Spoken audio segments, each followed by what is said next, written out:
Okay, this is Craig B coming back at you. I got just a really short video thing. I'm going to tell a story. I'll tell it as quickly as I can. But I went over to the wife's parents' house, was taking the roommate for a walk around the block.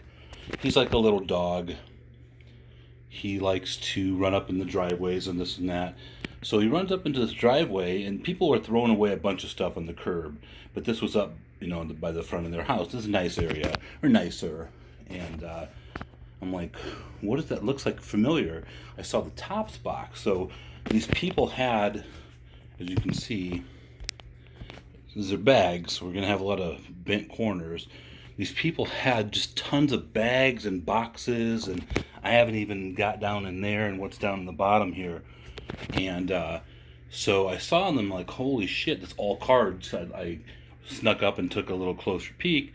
So I mentioned it to the wife, blah, blah. We drive by. She's like, I know who lives there. So she gets out, like, no, don't worry, don't worry. She goes up, knocks on the door and says, are you selling the cards? And they say, no, we're going to donate the cards.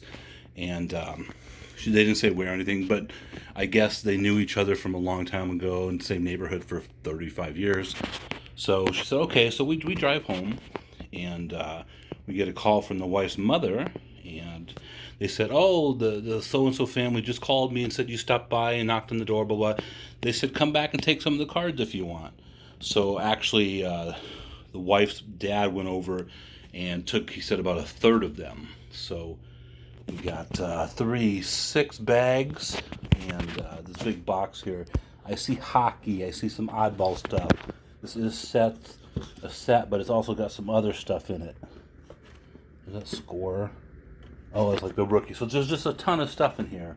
Unfortunately, it looks like it's mostly junk wax from the 90s, but I love it, and I'm going to get cracking on it. So I just want to show, usually for something like this in California, for anyone else who knows, you don't find stuff for sale or for free. People will throw all this type of junk and say they want, $1,000 for it because they don't know any better. But so that's my story. I'm going to be looking through cards for a while, and I'll talk to you later.